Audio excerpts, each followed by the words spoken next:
galera, ó, nós tá por cá, né? Vocês conseguem imaginar onde é que eu tô, mas para quem não sabe, tô por cá, ó, nas famosas salas Trilogia, com ele, Danilo Trilogia. Só que nesse momento, pessoal, o Brasil tem perguntado aí como que foi a saga para o Espírito Santo estar aí com os torneios liberados, o governador. Mas essa parte é mais técnica de toda essa explicação, quem vai dar é ele, Danilo. Danilo, como é que tu tá? Fala pessoal, fala para todo mundo, bom dia, boa tarde, boa noite, independente do horário que vocês forem assistir.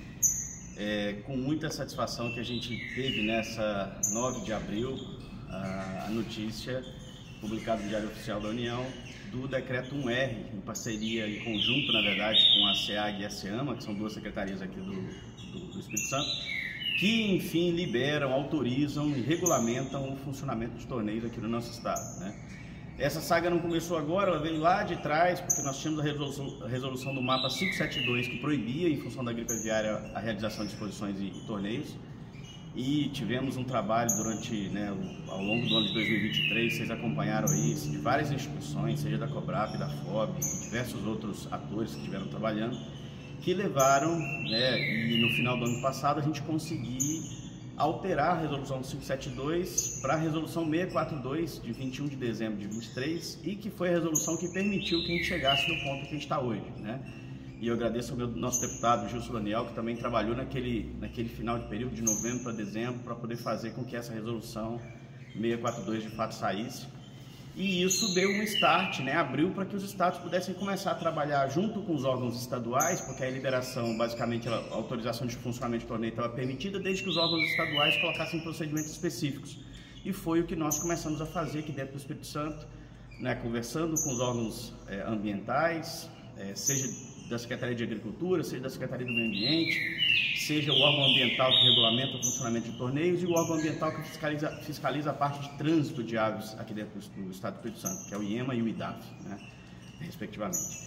E esse foi um trabalho de apresentação de todas as discussões técnicas que vinham sendo feitas junto ao mapa, a gente fez aqui dentro do Estado, e agradecer mais uma vez ao nosso deputado Gilson, que pegou essa pauta, que abraçou essa pauta, levou essa pauta para o governador, e abriu o meio de campo, abriu o caminho para que a gente pudesse, então, ter esse decreto 1R de 9 de abril de 2024, que regulamenta o funcionamento de torneios aqui no estado. Está liberado o torneio, Danilo? Vai acontecer? Esse final de semana já passa um torneio? Não, pessoal, a gente está no momento agora, que é um momento de gripe aviária, ainda estamos, nesse momento.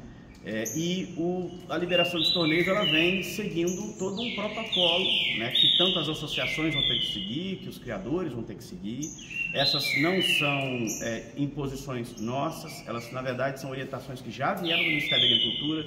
Então o que o nosso decreto aqui do estado ele vem fazer é simplesmente seguir essas orientações para que a gente possa ter torneio de forma responsável, de forma legal, e preservando a biosseguridade, que eu acho que é um requisito essencial, até porque se a gripe aviária volta, a gente começa a ter casos, aí obviamente paralisa esse torneio. Ô Danilo, tu falou regulamentação, eu sei que tu é um cara muito técnico, Vamos tentar aí falar na linguagem que o passarinheiro comum, simples, que nem eu, entenda. Tu falou regulamentação, que a secretaria aqui do teu estado através dessa documentação, repassou para vocês, que automaticamente você vai repassar para o passarinheiros, os seus associados. Me fala aí, quais são os cuidados? Boa, só para o pessoal entender, Jean, antes não podia ter torneio, agora pode. Então o que o Estado vem e faz? Ele simplesmente diz, olha, eu vou te dizer quem são as regras para que o torneio possa ser liberado. E aí, essa é a sua pergunta. Antes nós não podíamos ter, o que o Estado veio foi, definiu as regras, o que a gente tem que fazer é seguir essas regras agora. Aí muita gente vai falar, poxa, mas é muita burocracia. Aí a resposta que a gente dá, a gente está no momento que a gente tem que entender o lado do Estado também e seguir as regras que eu vou pontuar para vocês aqui agora, porque é melhor ter um torneio regular seguindo as regras do que de não ter torneio, E a gente não incentiva ninguém a ir em torneios que não sejam regulares, Quais são as regras? Basicamente, as associações vão ter que se adequar em perspectiva de quadra. Então a quadra vai ter que ter tela para impedir a entrada de animais, ela vai ter que ter porta dupla para impedir a fuga de animais, né? Se algum pássaro foge dentro do torneio, ele não pode acessar o meio externo. A água tem que ser água, são procedimentos que aparentemente parecem ser muitos, mas não são. A água tem que ser clorada. Poxa, todas as quadras hoje tem água clorada, né, que vem direto da rua.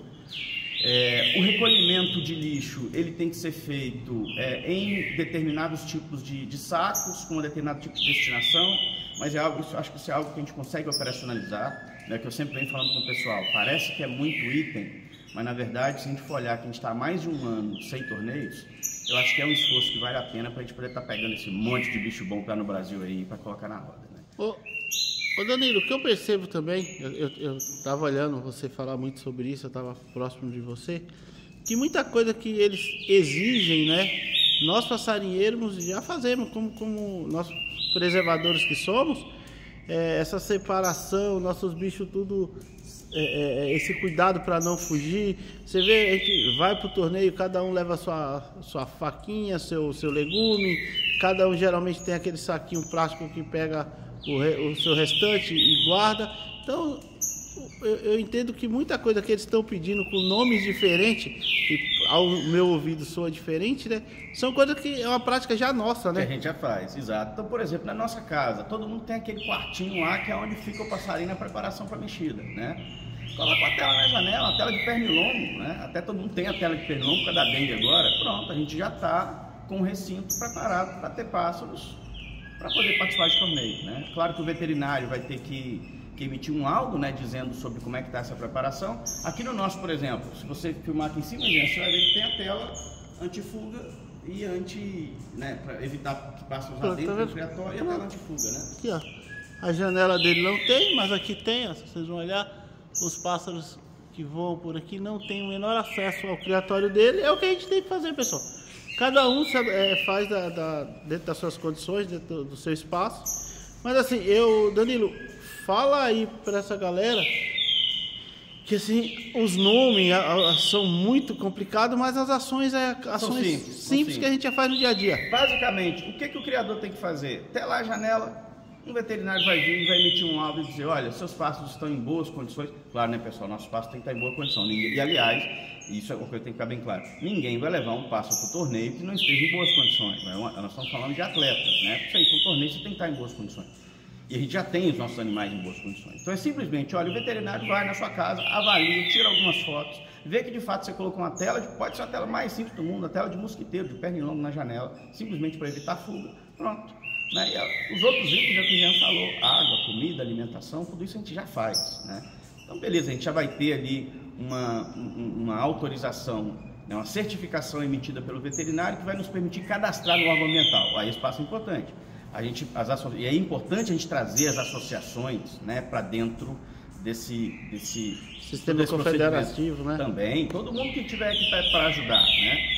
E eu costumo sempre falar o seguinte, a gente não pode pensar em monetização para além do que o próprio custo que a gente vai repassar para o criador. E é um custo que, se a gente trabalhar direitinho, passa a ser um custo muito baixo. Por quê? Porque você consegue um veterinário dando assistência técnica para todos os criadores que estão dentro da associação.